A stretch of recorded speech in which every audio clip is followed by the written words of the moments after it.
Hey, ladies and gentlemen, it's your old pal, the Guido here. Welcome to the Guido Goes Off, and I am at MallCon in the Quincy Mall. I have left the basement. I know, I'm scared too. Here at MallCon with Maureen Hughes, author of the new book, River of Shame. Hi, Maureen, how are you today? Very well, thank you. How are you? I'm good. Are you enjoying MallCon so far? I am. This has been very nice. It's been a good day.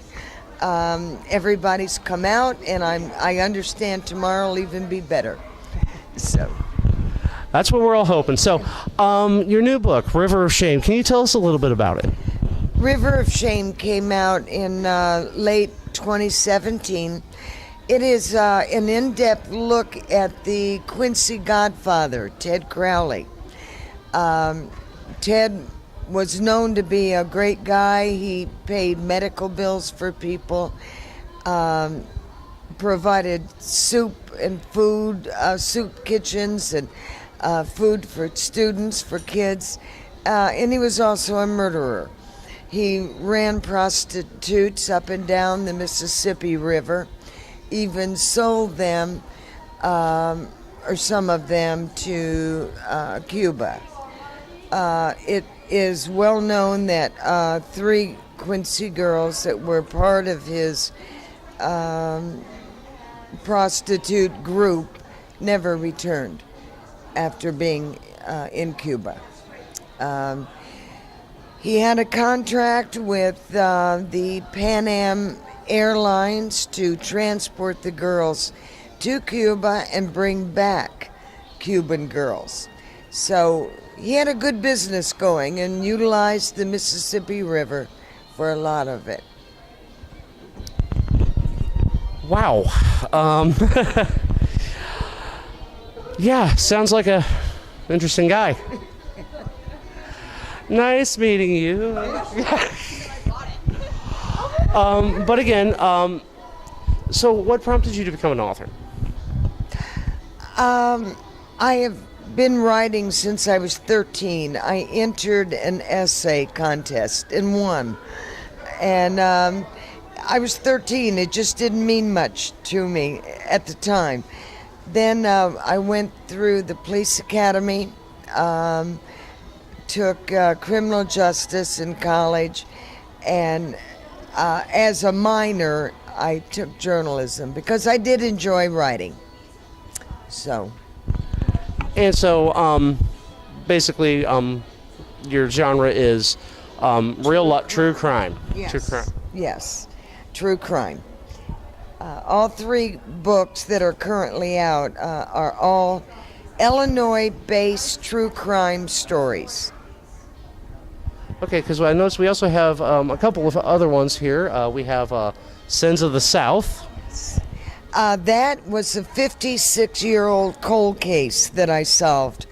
The former deputy lieutenant governor of Illinois got a hold of me and asked if I would look into the case. It was a man who was ruled to have committed suicide, and I proved that it was murder and who did it. And it was 56 years old. Wow, that is impressive. The great job on that. Yeah.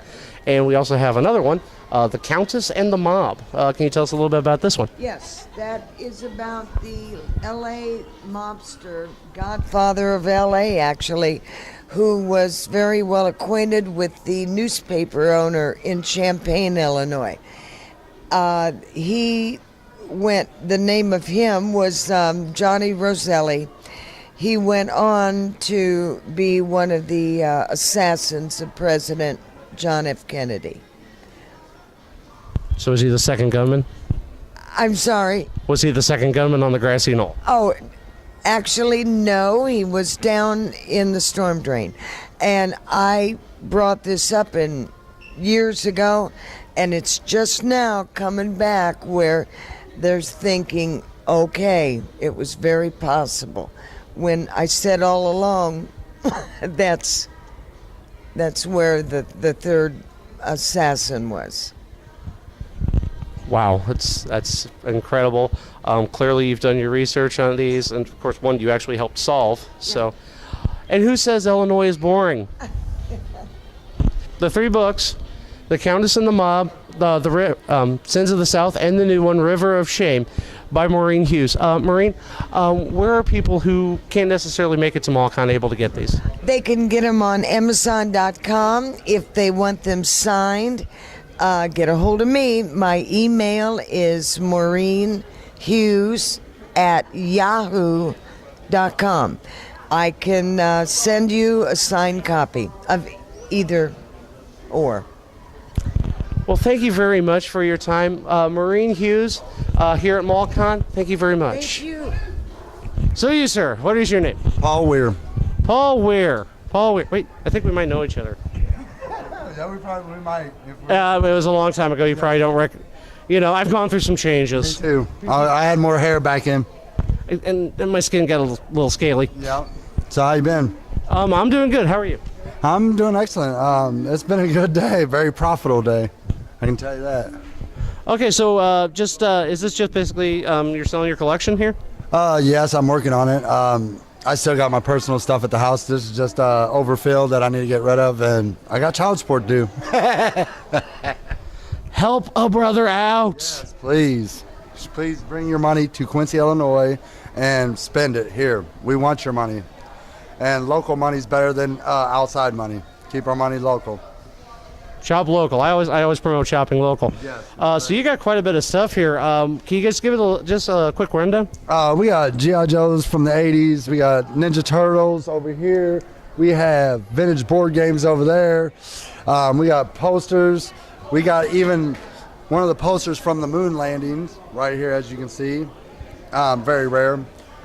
We got everything you'd want to be a Comic Con or anything like that. So come get it. Come on down and talk to like his page. All right. Well, Paul, thanks again for your time, and I hope everything goes well for you. Yep. Sorry, we're kind of.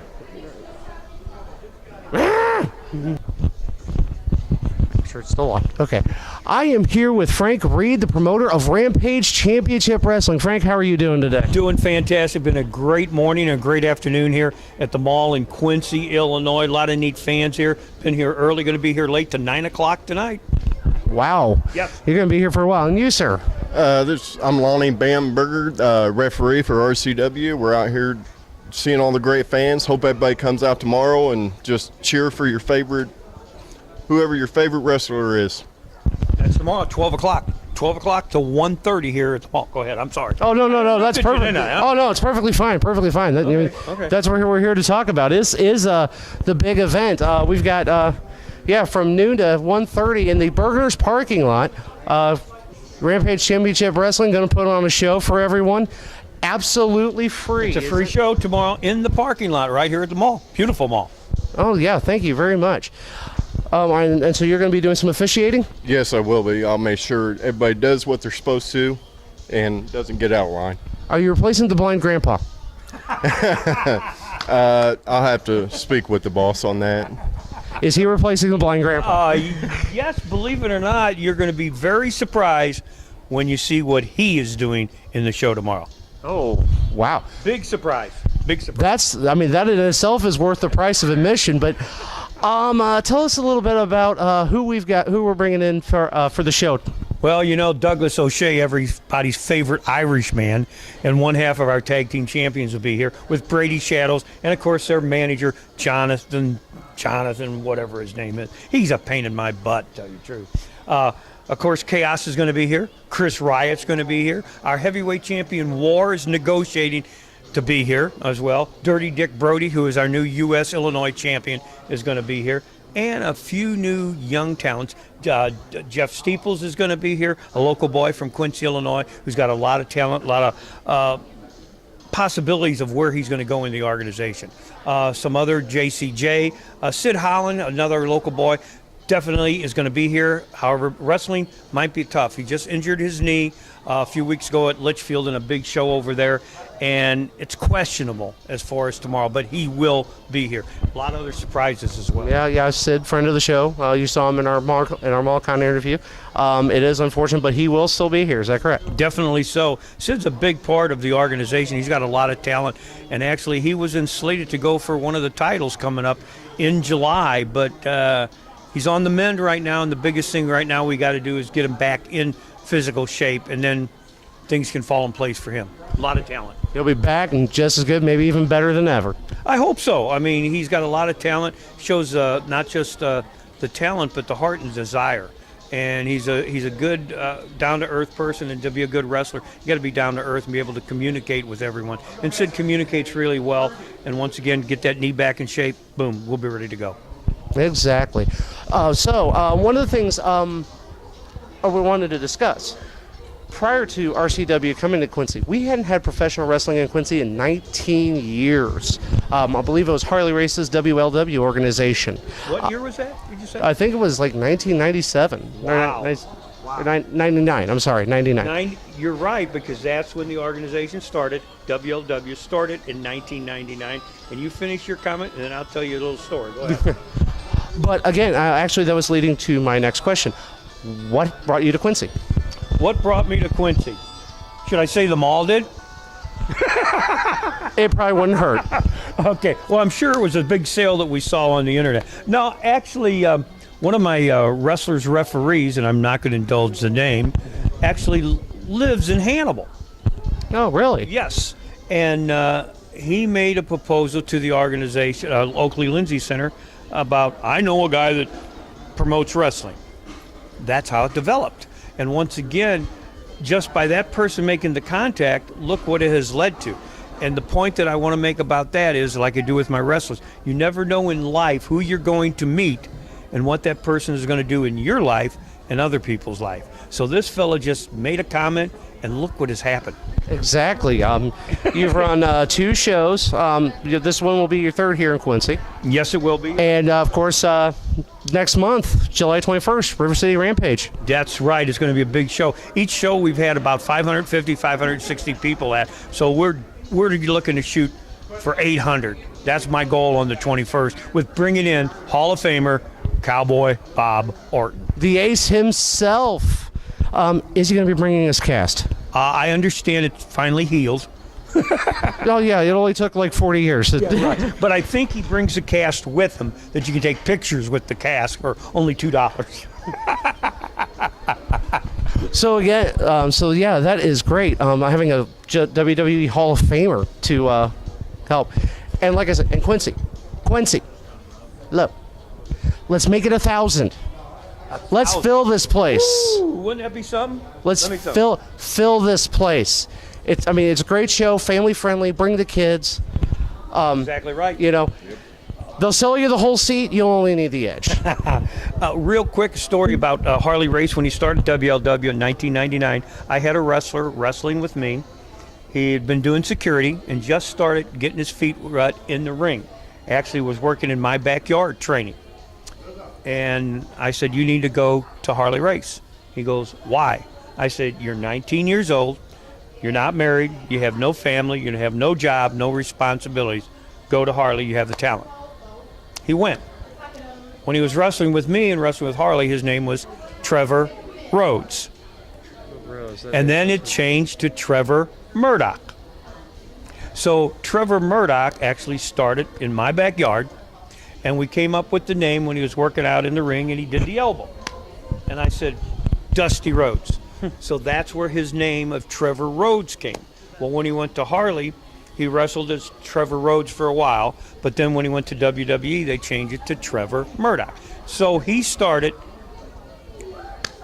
with RCW. That's one of the 2 that's in WWE that started with us. Dare I ask who the other one is? Well, the big one is Kane. Yeah, for those of you who don't know, actually, Kane is from Bowling Green, Missouri. Bowling Green, Missouri. Which isn't too far from here. Go ahead. I'm sorry. Didn't mean to interrupt. No, go ahead. He met us in 1990. We were doing a show at the Huckleberry Park National Guard Armory.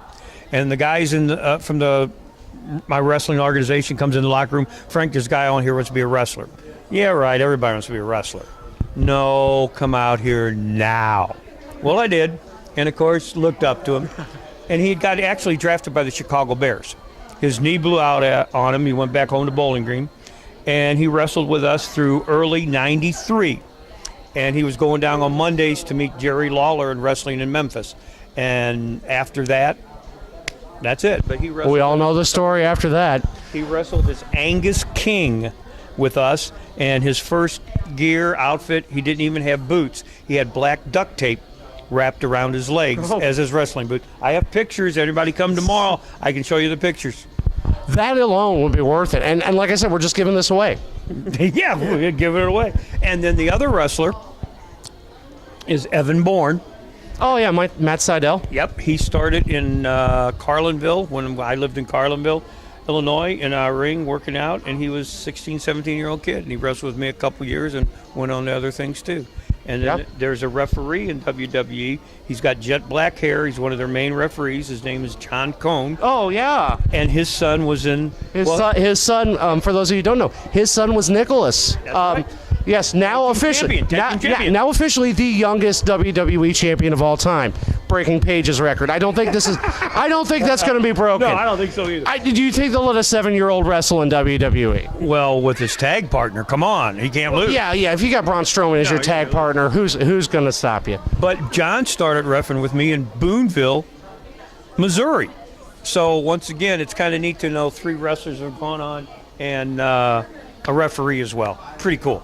Oh, yeah. Excellent. And by the way, you want to talk to this guy? I believe we can talk to Mr. Riot. You want me and Lonnie to leave? You know, Bamberger's got to pass that referee test, though. You haven't passed it. You know, Shorty Long's going to give that test to you after a while. Okay. Oh, Grandpa. Well, it looks like I got us another surprise guest here. I am here with the RCW Heavyweight Champion, Chris Riot. Chris, how are you today? I'm good. How are you? I am phenomenal. I mean, not like AJ Styles phenomenal, but, we're pretty phenomenal. AJ Styles phenomenal. That's hard. It's kind of like being RVD high. No one gets higher. No one gets higher. That was a good one. I use a lot of running jokes on this show. But again, you are going to be here, part of the big event here at MallCon in the Burgers parking lot starting at noon. Free admission. I don't think we can stress that enough. Free? Yeah. Free. Oh, yeah. Come on out. Free admission. There's going to be great stuff going on. I've heard Deadpool will probably be running around here tomorrow, too. Cool. I'm saving on merch because I've already got it. There you go. That's one of my favorite characters ever, Deadpool. Oh, yeah. So you caught the movie then? Oh, absolutely. Both of them. Okay. Because a lot of people are like, about the second one. I liked it. But. I thought the second one was just as good, if not better. Absolutely. I mean, yeah, it was more storyline driven. Wait, we're supposed to be talking about wrestling. Oh, my bad. No, it's my fault. I get sidetracked quite easily. I have ADD. Actually, NDD. I have nerd deficit disorder. Nice. Hey, I was a comic book kid growing up. Absolutely love it. In fact, me and Chaos, comic book characters, I actually drew this shirt. That is awesome. That is. Growing up, I think I was a fan before the movies come out. So now that everybody's jumped on these movies of comic books and stuff, I was like, man, I was just ahead of the curve. Yeah, I remember back in the day. Like I'm probably a little more seasoned than you are. Back in the day, like reading comic books, that stuff would get you beat up, and now like everybody's into it. Now you're cool if you do comics, yeah. Yeah, I saw a guy all jacked up wearing like a Captain America shirt. I'm like, you stole it from us. Filthy homices. Nice. Okay, so are you going to be teaming with Chaos? Well, the plan is, if everybody's been keeping track, we are back together. We're back on the same page. Him and Warwick obviously had their issues, but it seems like we're back. So, he's still kind of doing his own thing. I'm doing mine, obviously, with the heavyweight title. But, together we are a tag team that's I don't think anybody can beat. Yeah, incredible. Actually, yeah, I got some of your merch right here. Heck yeah. It's a little worn out. But you know what? That means you're proud. Oh yeah. But yeah, so because I heard a lot of talk from Douglas O'Shea of the Foreign Solution. That's all he does is talk. I mean, the man has no idea what he's ever talking about. But then in the same aspect, he talks too much. And I mean, one thing Doug is he's a mouthpiece, but as far as action is concerned, I mean, he's never actually beat us tag team versus tag team. And actually, the last time he faced War, I beat him in less than 5 minutes. So, I mean, he can run his mouth and he can be a Facebook warrior. But when it comes to in the ring, Doug can't match up. So basically what you're saying is basically like I would be in the ring because I have no ring experience whatsoever. You actually probably have a better chance. Oh, I appreciate that. Thank you very much. While we're on the subject of the show, Frank was talking about how we've got some of our local talent here going to be here. Jeff Steeples, Sid, JCJ. Who else is going to be coming down? As far as I know, yeah, JCJ, Sid, Steeples, of course. You said Doug, him and his tag team partner is supposed to be here. Chaos will be here. Obviously, I'm here. The sensational one, Kenny White, is supposed to be here. And I even heard that Deadpool might even show up in the ring. I know.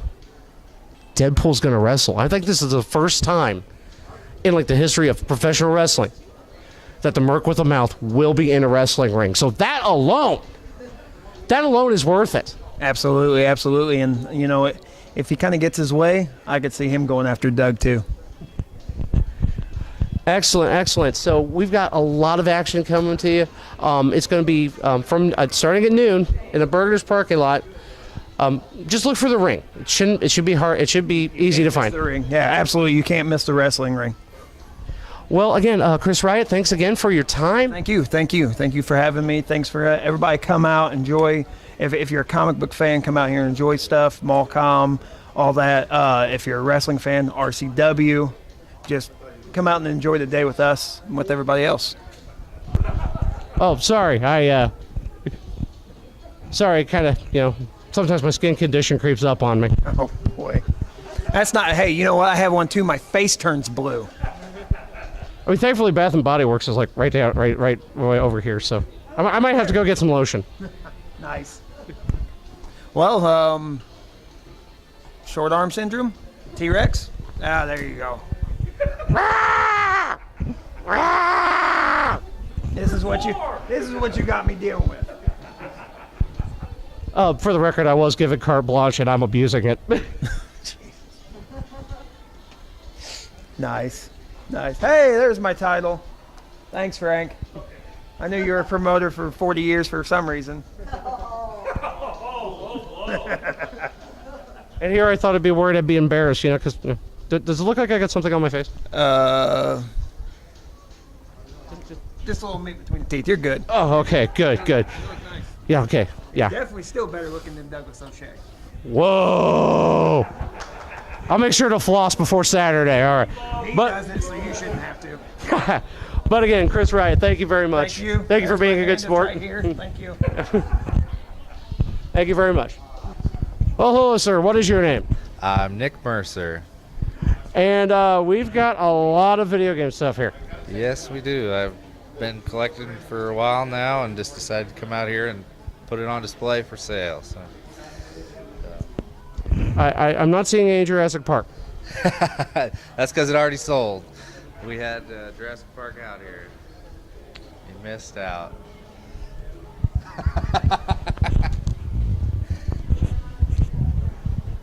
But again, you do have quite the selection here. I notice we've got GoldenEye in box. Oh yeah, it's got the manual in there too. That's hard to find. We got quite a bit. We got Nintendo, Super Nintendo, N64s. We got a GameCube here, a Wii, and a Lego Yoda. Yes, sir. Yeah, that's a vintage from the early 1990s. I won it in a contest for Target. There's not very many of them out there, so it's your chance to get one today. So drop by Nick's booth and the other booths here at MallCon. Nick, thank you for your time. Thank you. Oh, do you think this will clear up? might want to take some Sudafed. Okay, I'm never gonna head back to Bath and Body Works. I think the lotion will help. Gotcha. Feeling a little scaly here. A little scaly. Yep. All right, thanks again. Ladies and gentlemen, I am here with the headliner of MallCon, voice actor extraordinaire, Bill Rogers. Bill, thank you very much for being here. Thank you for having me. It's great. So, now the big marketing was that you were the voice of Brock on Pokemon. That's the thing that people know the best. I mean, Pokemon is, we're in season 21 right now, and Brock has gone off to become a Pokemon doctor. But aside from Brock, I'm also 50 different creatures in the show, so I still work with the show quite regularly. But yeah, there are people who are, coming up to me in their 30s and they're like, it was so much a part of my childhood. I'm like, well, we've been around for 21 years, so. Yeah, it has been around a while. I mean, when I had gotten out, I was long past when Pokemon became popular. But It's okay. You do other You things. remember it from when you were a kid, yes. And then I was actually helping run a comic book store when Pokemon started becoming popular. There you go. It's Yes, I have all the nerd cred. All of it. comic book store is like the pinnacle, right? I mean, I just helped run it. I didn't own the thing. Oh, okay. Well, that's good. If I had owned it, it would have been a lot cooler. Ah, okay. But of course, as a voice actor, you can't just rest on one thing. You've done a lot. I saw like a couple snippets that you've done. Some voices for some anime as well. Hunter x Hunter, One Punch Man, and as we can see by the shirt, something very near and dear to my heart. You were the voice of Urian in Street Fighter V. Indeed. Yes, he's quite the badass. I was really excited to get involved in that. The Street Fighter V came out 2 years ago, and it was weird because when I had auditioned for that, I auditioned for it like a year before it actually came out. And they were like, hey, you're the role of Urian, so we're going to come in, we're going to have you record. The game's not going to come out till next year. So, like, I was sitting on this thing. Because when we work on, like, projects, there's this thing called NDA. It's a non-disclosure agreement. Yeah. We're not allowed to say anything until the thing comes out. So for, like, a year, I'm like, man, I really want to tell everybody I'm in Street Fighter. This is great. Because when I was a kid, we used to go down to our local 7-Eleven. They had, like, Street Fighter 2 machines, Champion Edition, and we would just pump quarters into the machine all day and sit there, with a big gulp and some potato chips and just play Street Fighter for hours. And so it was really exciting to me because I loved Street Fighter as a kid, and now to be part of it is pretty damn Yeah, cool. exactly. It's quite incredible. So, have you picked up 30th Anniversary Collection?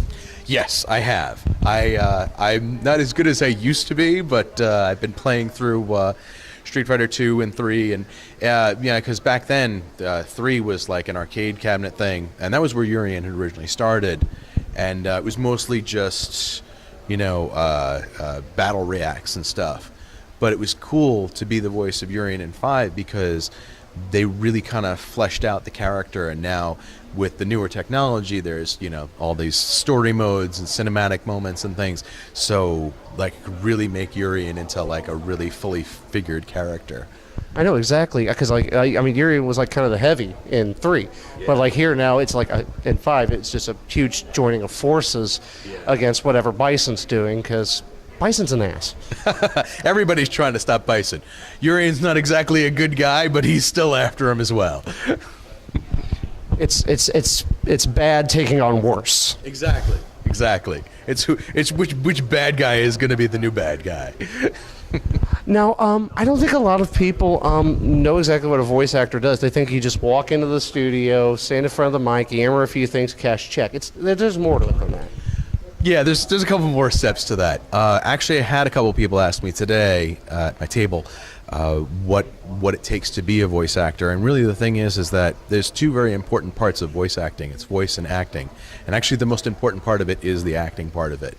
I will say that I went to school and studied acting, and I was doing a lot of theater when I first got involved in doing anime and voice work. It was one of those things where I was doing theater in New York, because I live in LA now, but I started off in New York. That's where they record Pokemon. And what happened was, back in 2001, there was a studio called Headline Studios. They were doing like a bunch of stuff for Right Stuff International. It was a direct-to-video market, DVDs and stuff. And the guy, Joe DeGiorgi, who ran the studio, was like, hey, come in and do some voice work, because you're a theater guy. And he really liked what he heard, so then he started auditioning me for stuff. and then I ended up in Genshiken and Gravitation and a lot of the earlier roles I worked on, and then from there I ended up in Pokemon, and the rest, as they say, is history. Yeah, I notice a lot of people that do theater are also great at voice acting because you have to, project more. Well, yeah. It's not like this where we got, hey, you got a microphone. It's easy. There you have to be like, friends, Romans, countrymen, lend me your ear. You have to broadcast. Absolutely. Really. Absolutely. But it's really also the more important element of it is the performance itself. Being able to craft a performance, because just reading lines off of a page, there has to be a heart to it. And the thing with voice acting that makes it different from like on-screen camera acting or on stage is that you have to put all that emotion and convey it specifically just with your voice, because nobody's going to see what you're doing in the booth. Nobody's going to see if you're being all dramatic, if you're moving around, or what you're doing, or how you're performing. So the performance has to totally be in the voice, and that's where the voice part of voice acting comes in. Yes, but plus the artwork can only do so much. As a voice actor, you are the character. You're fleshing it out. Absolutely, we're one of the elements that really kind of sells the performance of what's going on in the animation. Well, again, Bill Rogers, it's great to have you here at MallCon. We hope you become a repeat visitor to Quincy. Well, I'm having fun. I'm having fun so far, so let's see how it goes. I mean, have you enjoyed Quincy so far? It's good. I got in like really early in the morning because I had a red eye that came in, so I haven't had the chance to really get around, but Dana's been really good. She's been taking me around, and I like the town. It's really lovely, and yeah. Have you tried a Jeff Special at Tower yet? Which? Tower Restaurant? I haven't gone to Tower yet. What's the recommendation? What do you suggest? You go to Tower, you order the Jeff Special. Jeff Special. Get it thick crust. It is great when you get it. It is great for breakfast the next morning. It is like the best thing ever. And of course, a made right. Yeah, that comes recommended by Alton Brown. Awesome. Well, there you go. Yeah, exactly. So there's a couple places you might want to hit up before you leave town. I'll look for Tower, absolutely. Oh, yeah. It's kind of hard to miss. All right. Well, then that's good. Again, Bill Rogers, thank you very much. Quite a lot of fun. As you can see here at MallCon, we got a lot of vendors, a lot of events. It's packed with excitement. So remember, not only today, but tomorrow and Sunday. And tomorrow, RCW Championship Wrestling, completely, absolutely free. You're not going to want to miss that. So, for day one of MallCon, this is the T-Rex Guido, and I think we're done here.